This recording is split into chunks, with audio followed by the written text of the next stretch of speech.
767 American Airlines jet. At least that's what CNN has been told by sources so far this morning. We also have reports of 1,000 injuries. That is unconfirmed, and we always remind you in moments like these that as these initial reports come in, it is very early. I can tell you, driving in, it is extraordinarily chaotic on the west side of New York. It is the kind of situation where numbers change, where situations change, but this is the information we have now, that there are at least 1,000 injuries, and we're working on that. As you can see, the smoke billowing out of the Trade Center. In Sarasota, Florida now, Major Garrett joins us. Major, what are you being told? Hello. President Bush has notified, and talked rather, to Vice President Cheney. He has talked to the FBI Director Robert Mueller, and he has also spoken with the Governor of New York, Governor Pataki, about this catastrophe. The President will convene a national security meeting upon his arrival back at Washington. Those are the four pieces of information we have gathered here in the moment since I just spoke to you on the telephone. The President, as we just saw a few moments ago, identifying this as an apparent act of terrorism against the United States, said there will be a full investigation.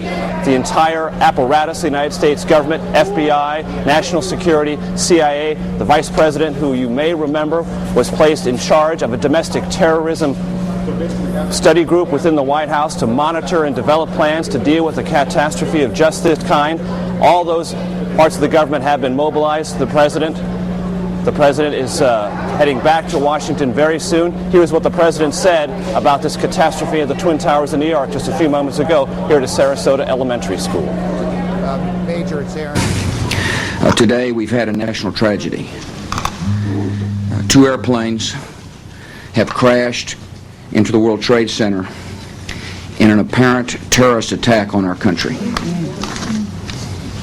I have spoken to the Vice President, to the Governor of New York, to the Director of the FBI, and have ordered that the full resources of the federal government go to help the victims and their families, and to conduct a full-scale investigation to hunt down and to find those folks who committed this act. Terrorism against our nation will not stand. And now, if you join me in a moment of silence.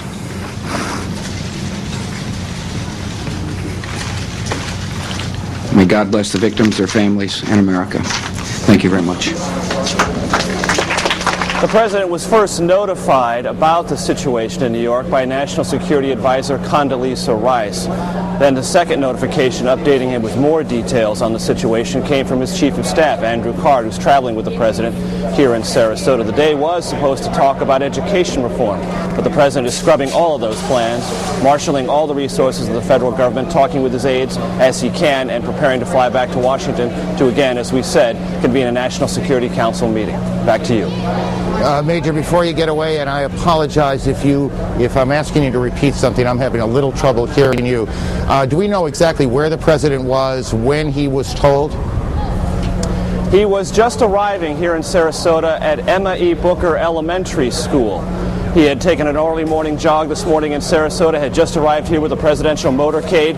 Then the spectacular, horrific pictures began appearing on television sets here at the elementary school. The President received a telephone call from Condoleezza Rice, National Security Advisor. Then he received an update from his Chief of Staff, Andrew Card, traveling with him. Then it was made clear to the press, traveling with the President, he would make a statement. Shortly before that statement, he was actually sitting down with some children here at the elementary school, reading them a book.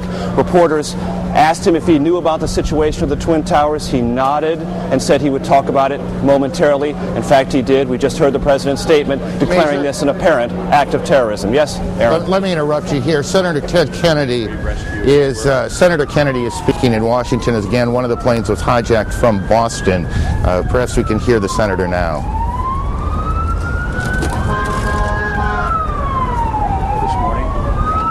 We underline the point that it is postponed. We are not going to see the business of America deferred because of terrorism, whether it's in education or in any area of public policy.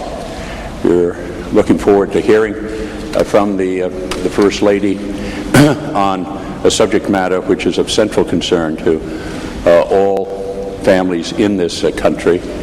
And because of her experience and her leadership, this committee and the Congress and the American people would have benefited greatly from her comments. And we will look forward to an early Senator Ted Kennedy in Washington. Chris Plant, a CNN producer, is at the Pentagon, where there is a significant fire. Chris, you're on the phone. Can you hear me okay? Yes, I can hear you just fine. Tell me what you know. Well, arriving at the Pentagon a short time ago, there was a huge plume of smoke which continues to rise from the west side of the Pentagon over in the area where there is a helicopter landing zone. It's along Route 27 if you're looking at maps of the area. The building is currently being evacuated, and police and emergency units are, of course, responding from all around the building and from the local Arlington County Fire Department. The plume of smoke is enormous. It's a couple of 100 yards across. At its base, it is billowing into the sky, hundreds of yards. It's impossible for me to say from this side of the building whether the building itself is on fire or up in flames, or exactly what caused this. I did not hear an explosion, but there is certainly a very, very significant fire in this enormous office building on the west front. The building is being evacuated. The Defense Protective Service officers, the police force for the Pentagon, are on a very tight string right now. As I arrived, I was held at gunpoint. Chris, yes. let me interrupt you for a second. Just hang on. Don't go anywhere. We're getting reports now that the White House is being evacuated as well. We don't know precisely what has caused that decision to be made. Whether that is precautionary, whether something has happened at the White House. Again, the president is in Florida this morning, so the president is not in any danger, but the White House, of course, is fully operational, whether the president is there or not, and we have reports that the White House is being evacuated. Getting back to Chris in a moment, we also have reports now from Chris Plant on the scene that the Pentagon is being evacuated as well. All of this coming on the heels of a large fire at the Pentagon, and we can't tell you at this moment whether that fire is inside the Pentagon building itself or on the ground to the Pentagon.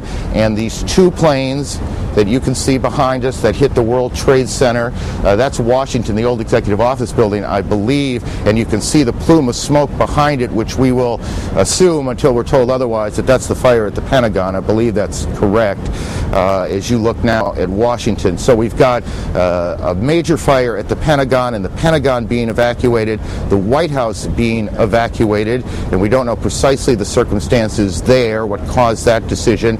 And we have these two enormous explosions at the World Trade Center here in New York, where two planes slammed into the buildings. We are also getting reports now that there is a fire on the Mall in Washington, that part of the Capitol that runs essentially from the Capitol to the White House in kind of a straight line going up Washington, D.C., and we have reports of a fire there.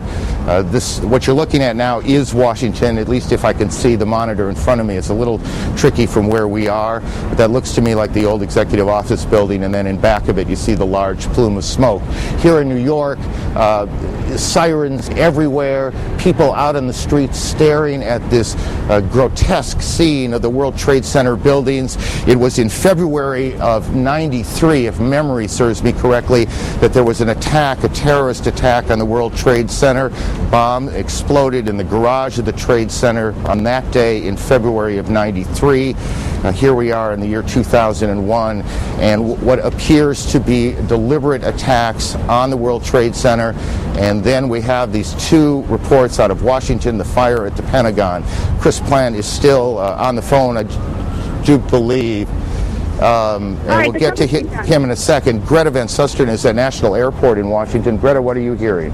I just got off my plane. I was headed to New York. Planes were stalled. I'm at National Airport on the parking lot.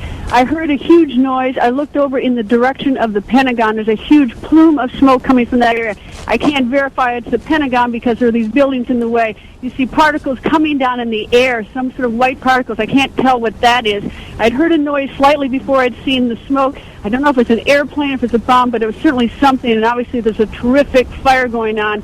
The skies are clear here except for the tremendous amount of smoke that's coming from there. Lots of sirens, from all different directions, and of course a lot of uncertainty here at National Airport.